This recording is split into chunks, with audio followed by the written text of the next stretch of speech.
Hi, welcome to my channel. I have a new story for you today. Funding for this program is provided by, additional funding provided by. This is a course about justice. And we begin with a story. Suppose you're the driver of a trolley car, and your trolley car is hurtling down the track at 60 miles an hour. And at the end of the track, you notice 5 workers working on the track. You tried to stop, but you can't. Your brakes don't work. You feel desperate because you place it. I know that if you crash into these 5 workers, they will all die, let's assume. You know that for sure. And so you feel helpless until you notice that there is off to the right a side track. At the end of that track, there's one worker working on track.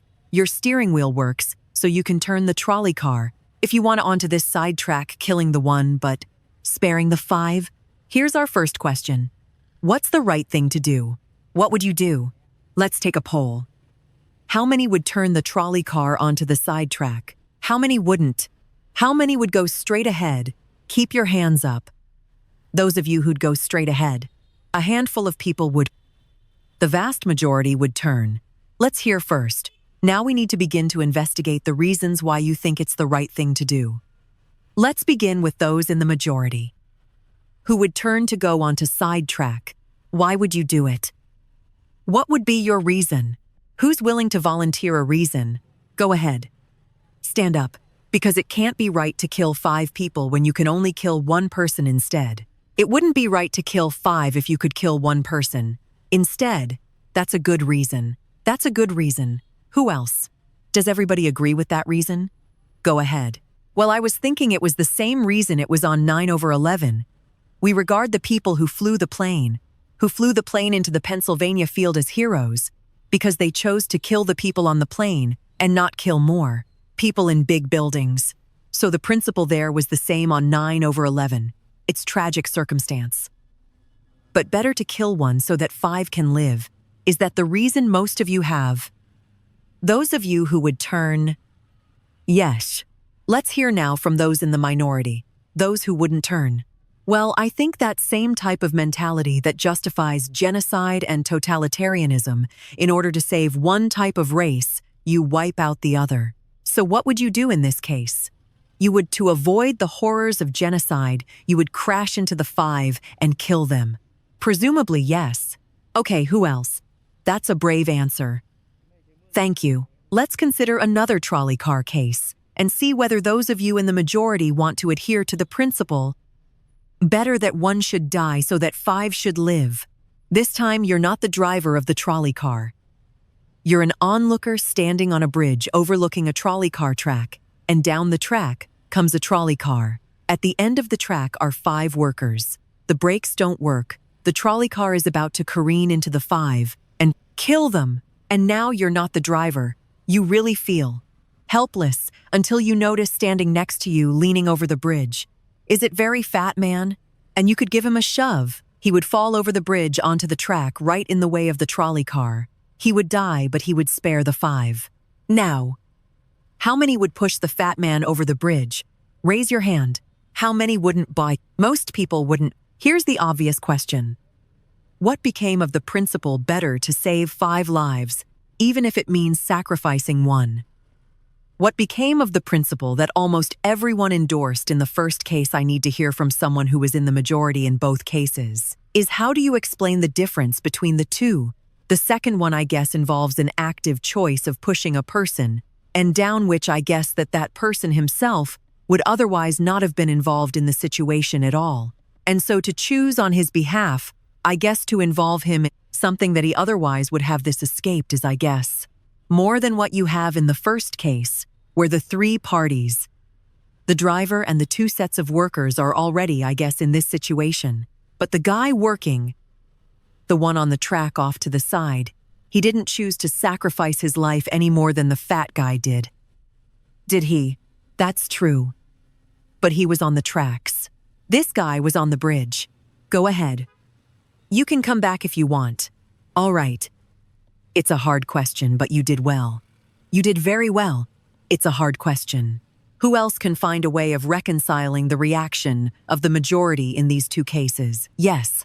Well, I guess in the first case, where you have the 1 worker and the 5, It's a choice between those two. And you have to make a certain choice. And people are going to die because of the trolley car, not necessarily because of your direct actions. The trolley car is a runway, and you need to make a split-second choice, whereas pushing the fat man over is an actual act of murder on your part. You have control over that, whereas you may not have control over the trolley car. So I think that it's a slightly different situation. All right, who has a reply? Is that? Who has a reply to that? No, that was good. Who has a way who wants to reply? Is that a way out of this? I don't think that's a very good reason, because you choose either way. You have to choose who dies, because you either choose to turn and kill a person, which is an act of conscious thought to turn, or you choose to push the fat man over, which is also an active conscious action. So either way, you're making a choice. Do you want to reply? Well, I'm not really sure that that's the case. It just still seems kind of different. The act of actually pushing someone over onto the tracks and killing them. You are actually killing him yourself. You're pushing him with your own hands. You're pushing, and that's different than steering something that is going to cause death into another. You know, it doesn't really sound right, saying it now when I'm up here. No, that's good. What's your name? Andrew. Andrew. And let me ask you this question, Andrew. Suppose standing on the bridge next to the fat man, I didn't have to push him. Suppose he was standing over a trap door that I could open by turning a steering wheel like that. Would you turn it? For some reason, that still just seems more wrong. I mean, maybe if you just accidentally leaned into this steering wheel or something like that, or say that the car is hurtling towards a switch that will drop the trap, then I could agree with that. Fair enough. It still seems wrong in a way that it doesn't seem wrong in the first case to turn. You say, and in another way. I mean, in the first situation, you're involved directly with the situation in the second one. You're an onlooker as well. So you have the choice of becoming involved or not by pushing the fat man. Let's forget for the moment about this case. That's good. But let's imagine a different case. This time, your doctor, in an emergency room, and 6 patients come to you. They've been in a terrible trolley car wreck. 5 of them sustained moderate injuries. 1 is severely injured. You could spend all day caring for the one severely injured victim. But in that time, the 5 would die. Or you could look after the 5, restore them to health. But during that time, the one severely injured person would die. How many would save the 5 now, as the doctor? How many would save the 1? Very few people. Just a handful of people. Same reason, I assume. 1 life versus 5. Now consider another doctor case. This time, you're a transplant surgeon, and you have 5 patients each in desperate need of an organ transplant in order to survive on needs. A heart 1, a lung 1, a kidney 1, a liver, and the 5th, a pancreas. And you have no organ donors. You are about to see them die. And then it occurs to you that in the next room there's a healthy guy who came in for a checkup. And he is you like that. And he's taking a nap. You could go in very quietly, yank out the 5 organs. That person would die, but you can save the 5. How many would do it, anyone? How many? Put your hands up if you would do it. Anyone in the balcony? You would. Be careful, don't lean over too much. How many wouldn't? All right, what do you say? Speak up in the balcony. You who would yank out the organs. Why? I'd actually like to explore slightly alternate possibility of just taking the one of the 5 he needs. An organ who dies first and using their 4 healthy organs to save the other 4. That's a pretty good idea. That's a great idea, except for the fact that you just wrecked the philosophical point. Let's step back from these stories and these arguments to notice a couple of things about the way the arguments have began to unfold. Certain moral principles have already begun to emerge from the discussions we've had, and let's consider what those moral principles look like. The first moral principle that emerged from the discussion said that the right thing, the moral thing to do depends on the consequences that will result from your action at the end of the day. Better that 5 should live, even if 1 must die. That's an example of consequentialist moral reasoning. Consequentialist moral reasoning. locates morality in the consequences of an act, in the state of the world that will result from the thing you do, but then we went a little further. We considered those other cases, and people weren't so sure about consequentialist moral reasoning when people hesitated to push the fat man over the bridge or to yank out the organs of the innocent patient people gestured towards, reasons having to do with the intrinsic quality of the act itself. Consequences be what they may. People were reluctant. People thought it was just wrong, categorically wrong, to kill a person, an innocent person, even for the sake of saving 5 lives. At least these people thought that in the second version of each story, we reconsidered, so this points a second categorical way of thinking about moral reasoning. Categorical moral reasoning locates morality in certain absolute moral requirements in certain categorical duties and rights, regardless of the consequences.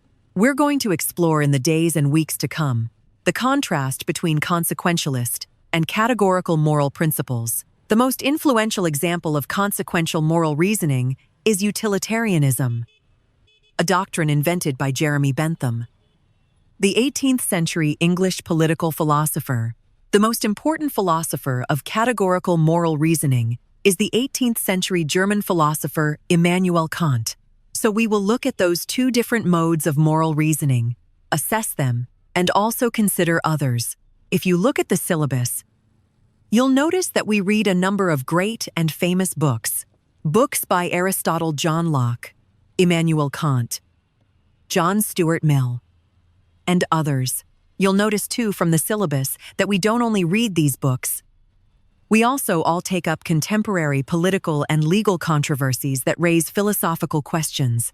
We will debate equality and inequality, affirmative action, free speech versus hate speech, same-sex marriage, military conscription, a range of practical questions.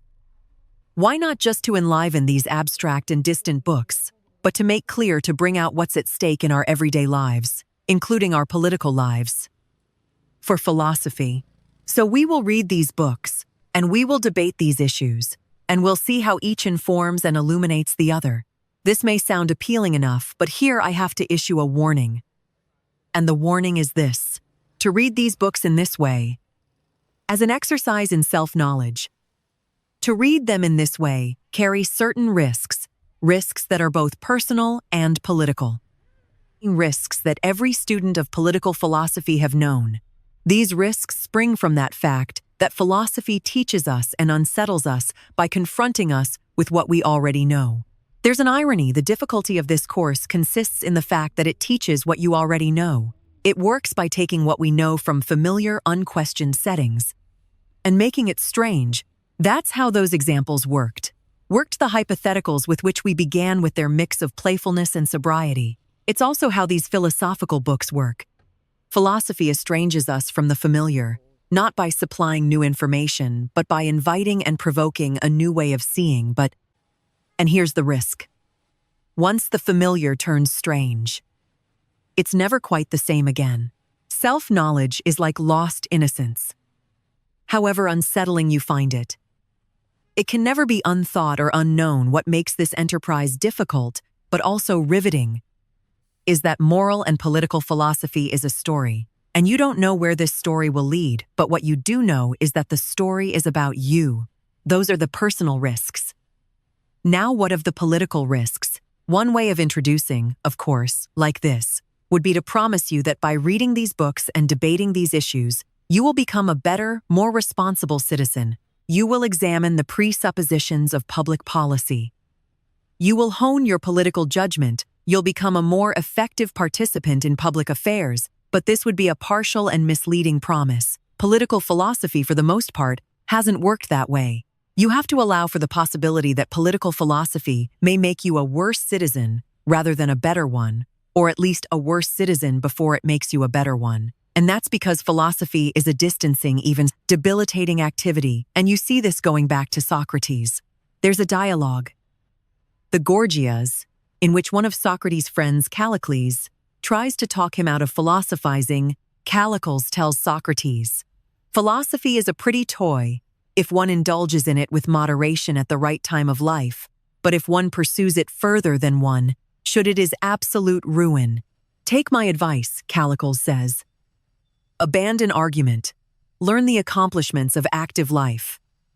Take for your models, not those people who spend their time on these petty quibbles, but those who have a good livelihood and reputation and many other blessings. So Calicles is really saying to Socrates, quit philosophizing.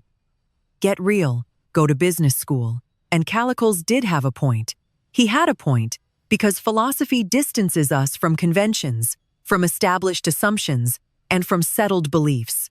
Those are the risks, personal and political. And in the face of these risks, there is a characteristic evasion. The name of the evasion is skepticism. It's the idea, well, it goes something like this: we didn't resolve, once and for all, either the cases or the principles we were arguing when we began. And if Aristotle and Locke and Kant and Mill haven't solved these questions after all of these years, who are we to think that we here in Sanders Theater over the course of a semester can resolve them? And so maybe it's just a matter of each person having his or her own principles, and there's nothing more to be said about it. No way of reasoning, that's the evasion.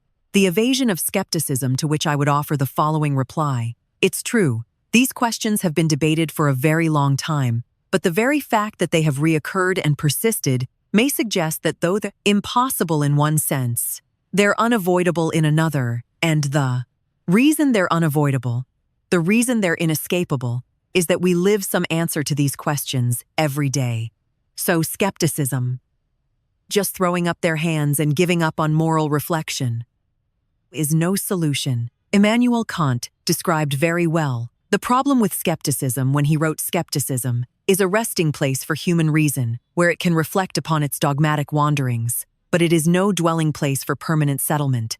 Simply to acquiesce in skepticism, Kant wrote, can never suffice to overcome the restless of reason. I've tried to suggest through theses, stories, and these arguments some sense of the risks and temptations of the perils and the possibilities. I would simply conclude by saying that the aim of this course is to awaken the restlessness of reason and to see where it might lead. Thank you very much. Like, in a situation that desperate, you have to do what you have to do to survive. You have to do what you have to do. You've got to do what you gotta do. Pretty much. If you've been going 19 days without any food, someone has to take the sacrifice. Someone has to make the sacrifice, and people can survive. All right, that's good. What's your name, Marcus? Marcus. What do you say to Marcus? We started out last time with some stores with some moral dilemmas about trolley cars and about doctors and healthy patients, vulnerable to being victims of organ transplantation. We noticed two things about the arguments we had. One had to do with the way we were arguing. It began with our judgments in particular cases. We tried to articulate the reasons or the principles lying behind our judgments. And then confronted with a new case, we found ourselves re-examining those principles, revising each in the light of the other. And we noticed the built-in pressure to try to bring into alignment our judgments about particular cases and the principles we would endorse on reflection. We also noticed something about the substance of the arguments that emerged from the discussion. We noticed that sometimes we were tempted to locate the morality of an act in the consequences in the results, in the state of the world that it brought about. We called as consequentialist moral reason. But we also noticed that in some cases, we weren't swayed only by the results sometimes. Many of us felt that not just consequences, but also the intrinsic quality or character of the act matters morally. Some people argued that there are certain things that are just categorically wrong, even if they bring about a good result, even if they save 5 people at the cost of 1 life. So we contrasted consequentialist moral principles with categorical ones. Today, and in the next few days, we will begin to examine one of the most influential versions of consequentialist moral theory, and that's the philosophy of utilitarianism. Jeremy Bentham, the 18th century English political philosopher, gave the first clear systematic expression to the utilitarian moral theory. And Bentham's idea His essential idea is a very simple one with a lot of morally intuitive appeal. Bentham's idea is the following: the right thing to do, the just thing to do, it's to maximize utility. What did he mean by utility? He meant by utility the balance of pleasure over pain, happiness over suffering. Here's how we arrived at the principle of maximizing utility. He started out by observing that all of us, all human beings, are governed by two sovereign masters: pain and pleasure. We human beings like pleasure and dislike pain, and so we should base morality, whether we are thinking of what to do in our own lives, or whether as legislators or citizens, we are thinking about what the law should be.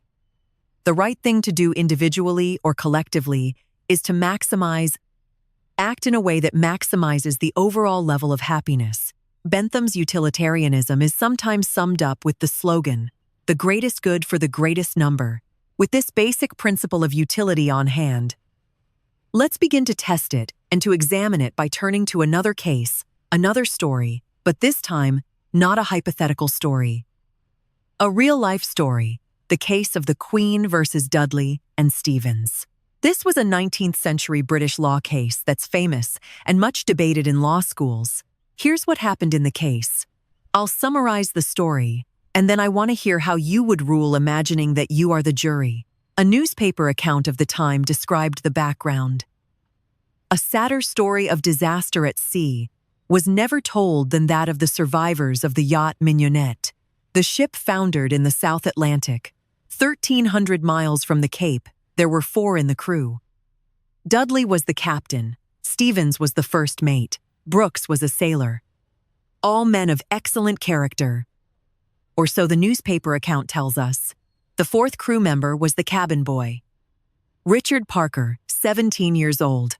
He was an orphan, he had no family, and he was on his first long voyage at sea. He went, the news account tells us, rather against the advice of his friends. He went in the hopefulness of youthful ambition, thinking the journey would make a man of him. Sadly, it was not to be. The facts of the case were not in dispute. A wave hit the ship, and the Mignonette went down. The 4 crew members escaped to a lifeboat. The only food they had were 2 cans of preserved turnips. No fresh water for the first 3 days. They ate nothing on the 4th day that opened one of the cans of turnips and ate it. The next day they caught a turtle together with the other can of turnips. The turtle enabled them to subsist for the next few days. And then for 8 days they had nothing, no food, no water. Imagine yourself in a situation like that. What would you do? Here's what they did by now. The cabin boy Parker is lying at the bottom of the lifeboat in a corner because he had drunk seawater against the advice of the others, and he had become ill, and he appeared to be dying. So on the 19th day, Dudley, the captain, suggested that they should all have a lottery, that they should all draw lots to see who would die to save the rest. Brooks refused. He didn't like the lottery idea. We don't know whether this was because he didn't want to take that chance, or because he believed in categorical moral principles. But in any case, no lots were drawn. The next day, there was still no ship in sight, so Dudley told Brooks to avert his gaze, and he motioned to Stevens that the boy Parker had better be killed. Dudley offered a prayer. He told the boy his time had come, and he killed him with a penknife, stabbing him in the jugular vein. Brooks emerged from his conscientious objection to share in the gruesome bounty. For 4 days, the 3 of them fed on the body and blood of the cabin boy. True story. And then they were rescued. Dudley describes their rescue in his diary, with staggering euphemism. Quote, on the 24th day, as we were having our breakfast, a ship appeared at last. The 3 survivors were picked up by a German ship. They were taken back to Falmouth in England, where they were arrested and tried. Brooks turned state's witness. Dudley and Stevens went to trial. They didn't dispute the facts. They claimed they had acted out of necessity. That was their defense. They argued in effect better that one should die, so that 3 could survive. The prosecutor wasn't swayed by that argument. He said, murder is murder. And so the case went to trial. Now imagine you are the jury, and just to simplify the discussion, put aside the question of law. And let's assume that you, as the jury, are charged with deciding whether what they did was morally permissible or not. How many would vote not guilty? That what they did was morally permissible, and how many would vote guilty what they did was morally wrong? A pretty sizable majority. Now let's see what people's reasons are. And let me begin with those who are in the minority. Let's hear first from the defense of Dudley and Stevens. Why would you morally exonerate them? What are your reasons? I think it is morally reprehensible, but I think that there's a distinction between what's morally reprehensible, what makes someone legally accountable. In other words, the night, as the judge said, what's always moral isn't necessarily against the law. And while I don't think that necessity justifies theft or murder any illegal act, at some point, your degree of necessity does in fact exonerate you from any guilt. Okay, other defenders. Other voices for the defense. Moral justifications for what they did. Yes. Thank you. I just feel like in a situation that desperate you have to do what you have to do to survive. You have to do what you have to do, yeah. You gotta do what you gotta do. Pretty much. If you've been going 19 days without any food, you know someone just has to take the sacrifice, has to make sacrifices, and people can survive. And furthermore, from that, let's say they survived, and then they become productive. Members of society who go home, and then start like a million. Charity organizations. And this and that, and this and that. I mean, they benefit everybody in the end, so, I don't know what they did afterwards. They might have gone on and killed more people, but whatever. What if they were going home and turned out to be assassins? What if they were going home and turned out to be assassins? You would want to know who they assassinated. That's true too. That's fair. I would want to know who they assassinated. All right, that's good. What's your name, Marcus? We've heard a defense, a couple voices for the defense. Now we need to hear from the prosecution. Most people think what they did was wrong. Why? One of the first things that I was thinking was, oh, well, if they haven't been eating for a really long time, maybe then they're mentally affected that could be used for the defense. A possible argument that they weren't in a proper state of mind. They were making decisions that they otherwise wouldn't be making. And if that's an appealing argument, that you have to be in an altered mindset to do something like that, it suggests that people who find that argument convincing, do you think that they're acting immorally? But I want to know what you think you're defending you. K03741 249 03745 549. You voted to convict right. Yeah, I don't think that they acted in morally appropriate way. And why not? What do you say? Here's Marcus. He just defended them. He said, you heard what he said. Yes, I did. Yes, that you've got to do what you've got to do in a case like that. What do you say to Marcus? They didn't. That there is no situation that would allow human beings to take the idea of fate or the other people's lives into their own hands, that we don't have that kind of power. Good. Okay, thanks you. And what's your name? Britt. Okay. Who else? What do you say, stand up? I'm wondering if Dudley and Stevens had asked for Richard Parker's consent in Jine. You know, dying. If that would that exonerate them from an act of murder? And if so, is that still morally justifiable? That's interesting. All right, consent. Now hang on. What's your name, Kathleen? Kathleen says, suppose so. What would that scenario look like? So in the story, Dudley is there. Penknife in hand. But instead of the prayer, or before the prayer, he says, Parker, would you mind, we're desperately hungry.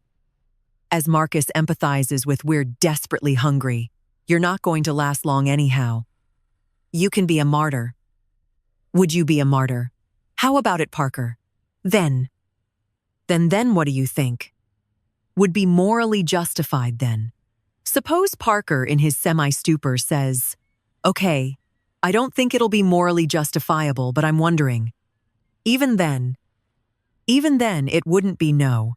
You don't think that even with consent, it would be morally justified? Are there people who want to take up Kathleen's consent idea and who think that would make it morally justified? Raise your hand if it would, if you think it would. That's very interesting. Why would consent make a moral difference? Why would it? Well, I just think that if he was making his own original idea, and it was his idea to start with, then that would be the only situation in which I would see it being appropriate in any way. 04025 940 04028 359, because that way you couldn't make the argument that he was pressured. You know, it's 3-1 or whatever the ratio was. And I think that if he was making a decision to give his life, then he took on the agency to sacrifice himself, which some people might see as admirable, and other people might disagree with that decision. So if he came up with the idea that's the only kind of consent we could have confidence in morally, then it would be okay. Otherwise, it would be kind of coerced consent, under the circumstances you think. Is there anyone who thinks that even the consent of Parker would not justify their killing him? Who thinks that? Yes. Tell us why. Stand up.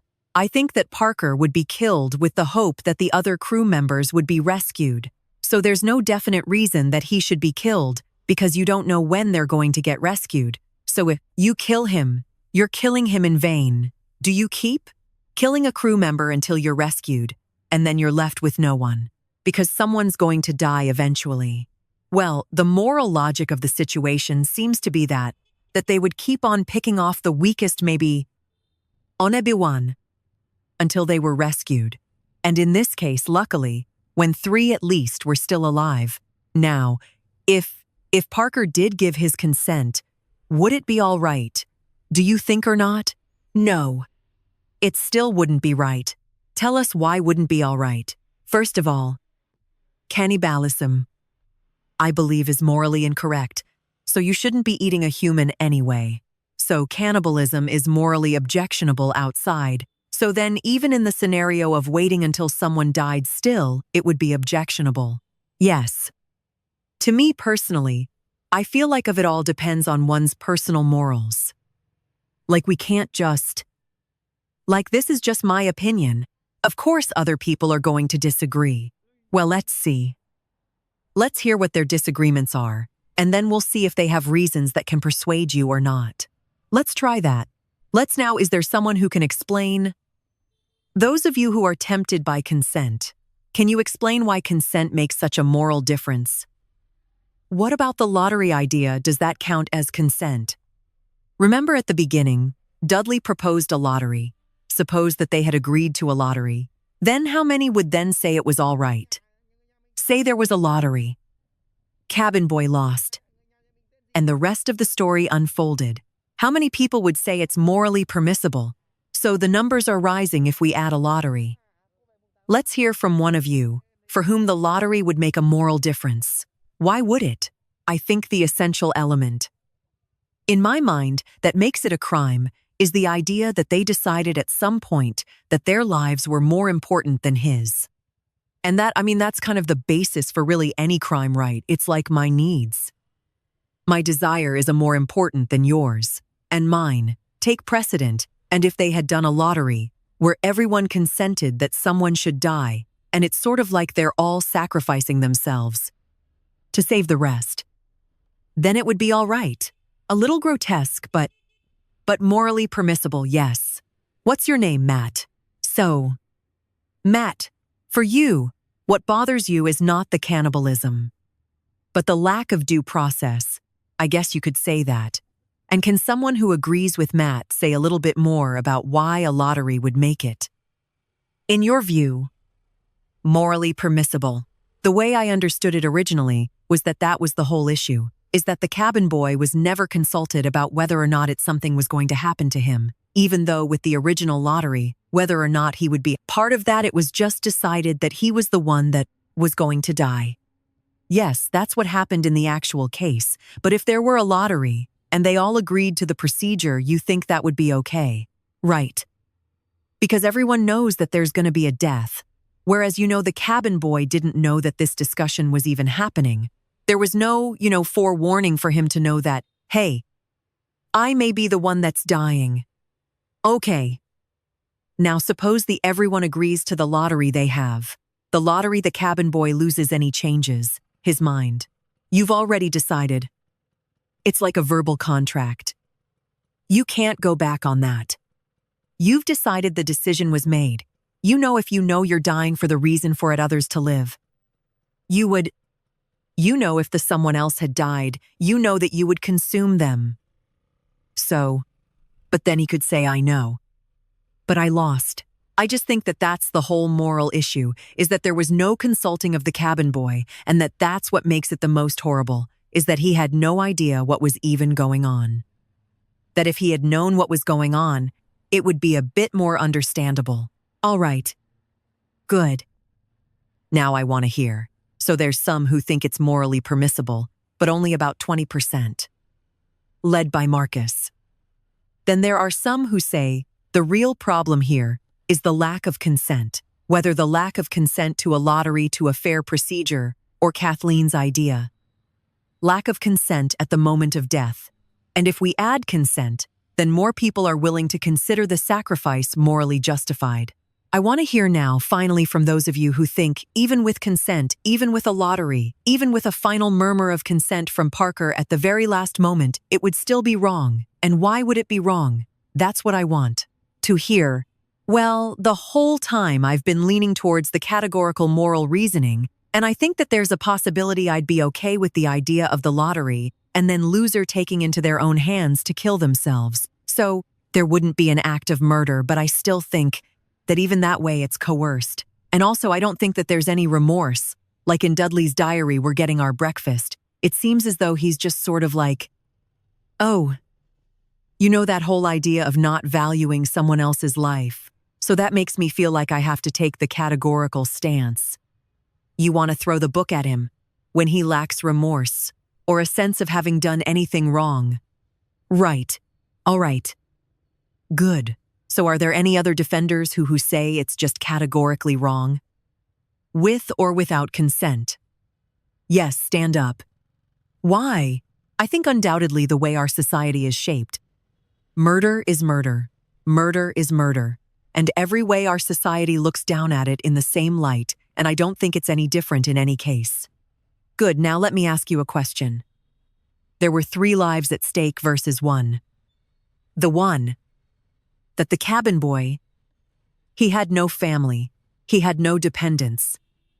These other 3 had families back home in England. They had dependents, they had wives, and children. Think back to Bentham. Bentham says, we have to consider the welfare, the utility, the happiness of everybody. We have to add it all up, so it's not just numbers 3 against 1.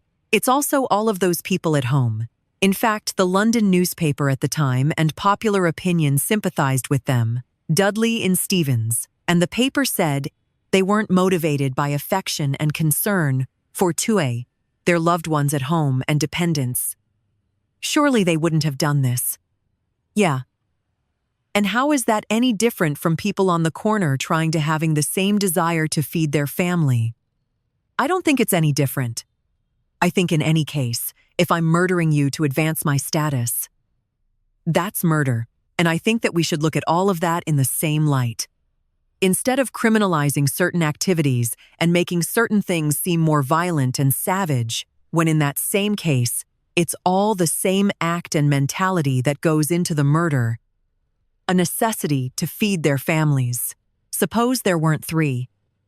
Supposed there were 30. 300. 1 life to save 300, or in more time, 3,000, or suppose the stakes were even bigger. Suppose the stakes were even bigger, I think it's still the same deal. Do you think Bentham was wrong to say the right thing to do is to add up the collected happiness? You think he's wrong about that. I don't think he is wrong. But I think murder is murder in any case. Well then, Bentham has to be wrong. If you're right, he's wrong. Okay, then he's wrong. All right, thank you. Well done. All right. Let's step back from this discussion and notice how many objections have we heard to what they did. We heard some defenses of what they did. The defense has had to do with necessity, the dire circumstance, and, implicitly at least, the idea that numbers matter. And not only numbers matter, but the wider effects matter their families back home. Their dependents, Parker, was an orphan. No one would miss him. So if you add up, if you tried to calculate the balance of happiness and suffering, you might have a case for saying what they did was the right thing. Then we heard at least 3 different types of objections.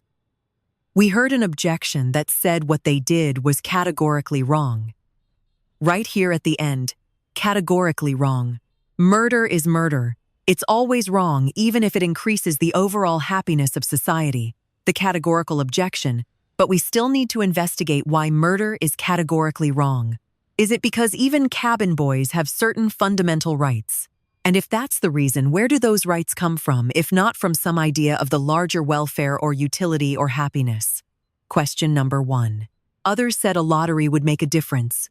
A fair procedure. Matt said, and some people were swayed by that. That's not a categorical objection exactly. It's saying everybody has to be counted as an equal, even though, at the end of the day, one can be sacrificed for the general welfare. That leaves us with another question to investigate. Why does agreement to certain procedure, even a fair procedure, justify whatever result flows from the operation of that procedure? Question number 2. And question number 3, the basic idea of consent. Kathleen got us onto this. If the cabin boy had agreed himself, and not under duress as was added, then it would be all right to take his life to save the rest. Even more people signed on to that idea. But that raises a third philosophical question. What is the moral work that consent does? Why does an act of consent make such a moral difference that an act that would be wrong, taking a life, without consent, is morally permissible with consent? To investigate those 3 questions, we're going to have to read some philosophers. And starting next time, we're going to read Bentham and John Stuart Mill, utilitarian philosophers.